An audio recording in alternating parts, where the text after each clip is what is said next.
Welcome back to my YouTube channel. At sana po ay supportahan ninyo ang aking nagsisimula pa lang na channel. So, hindi pa ako ganun kagaling mag-vlog. Pero I hope lahat ng natutunan ko po sa pagbubuk ng ticket is maipasa ko po sa inyo para mayroon kayong matutunan. Kung want nyo makatipid at gusto nyo kayo na lang mag-book ng ticket nyo, ganito po yun. So, click natin itong Cebu Pacific apps. Wait lang natin siya mag-load.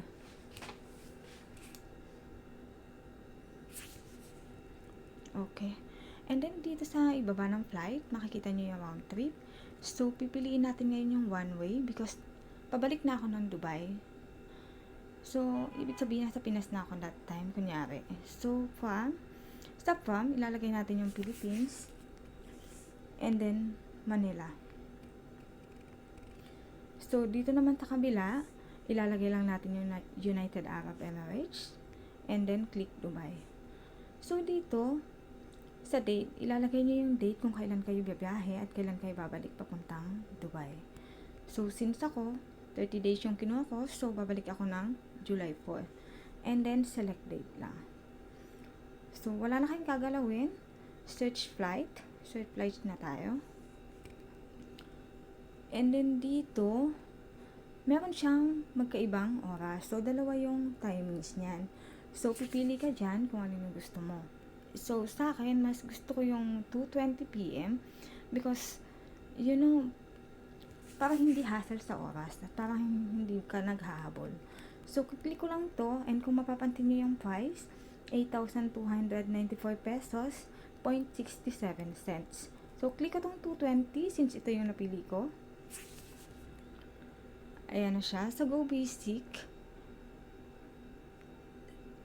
7 kg hand carry bag and then random seat. Hindi mo malalaman kung ano yung upuan nyo. So, malalaman mo lang siya once nakapag-check-in na po kayo.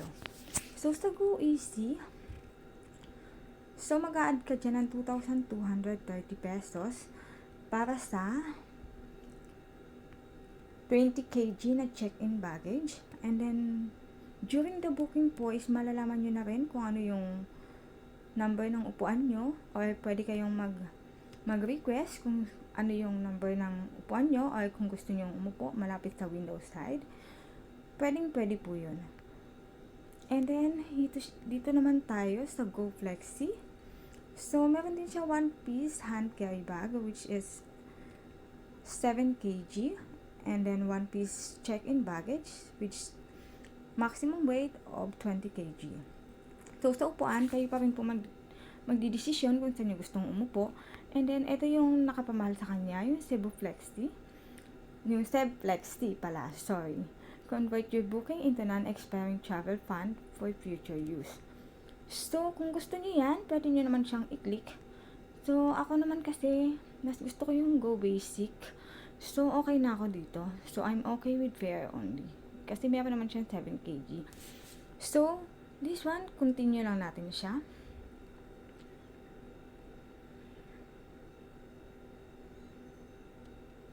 And pag nakita nyo to, click lang natin yung garet sa baba. And then dito, ilalagay na natin sa title. So, I'm a lady. So, miss po yung ilalagay ko because babae po yung ako. So, lagay na natin yung name.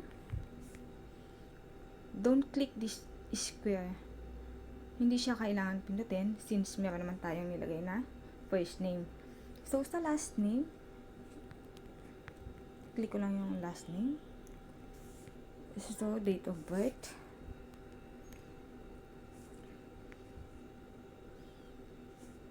Sa select nationality is, syempre, Philippines. Sa Go Reward, kung meron kang Go Reward membership ID, pwede nyo ilagay dyan. Kung wala, okay lang. So, dito ilalagay nyo yung overseas Filipino worker. So, i-declare natin yan para hindi po tayo or iwas na din tayo sa offload. So, dito, sa bandang baba, ilalagay mo yung OEC number na makikita nyo po yan dun sa OEC mismo. Sa OEC mo. So, hanapin nyo lang po dyan. If hindi nyo makita, pwede naman po kayo magpatulong or hindi ka makapag-check-in. Pwede kayo magpatulong dun sa mismong airport. na madaming staff doon na willing tumulong. So, ayan. Kunyari, nalagay ko na. So, passport information, optional. So, expiration. So, okay din siya. Okay na rin siyang hindi i-click. Or hindi lagyan. So, sa contact information, lalagay ko pa rin yung pangalan ko.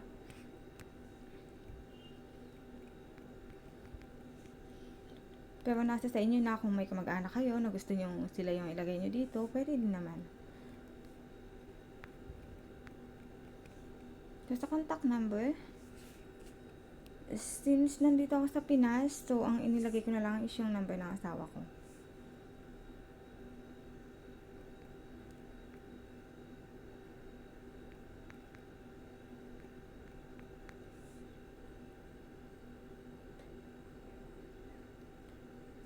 So, and then email ko. So, again, I confirm that I have read, understood, and agreed to the updated Cebu Pacific Privacy Policy, which provides additional information on how my personal information is used. So, click lang siya and then continue.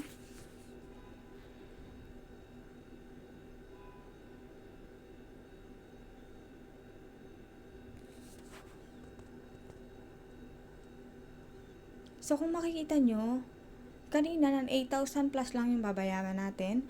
So, nag-increase ulit siya from 8,000 to 9,421 pesos, 0.67 cents. So, dahil yan dito sa included in your flight. So, makikita nyo yung manage. Kung okay na kayo at ayaw nyo gamitin yung SEB Travel Sure o yung travel insurance, so, pwede nyo po siyang i-remove. Pwede nyo siyang i-remove. Remove Travel Sure. Yan lang po yung pipindutin natin. Sa bandang baba, makikita nyo lang po yan. And then, click nyo yung I don't need insurance. Kung ayaw nyo mag-additional ng insurance. So, proceed to payment na tayo. Check natin kung nabawas na siya. So, okay na siya. Bumalik na siya sa dati. So, proceed to payment na tayo. And then, proceed to payment also.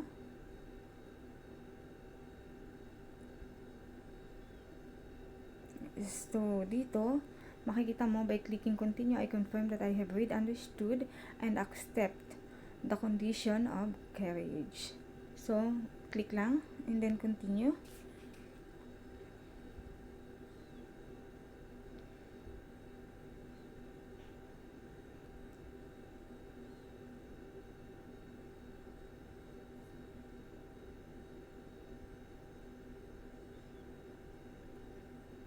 Wait lang po natin siya mag-load.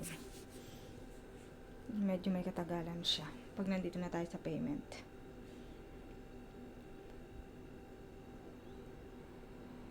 So, dito.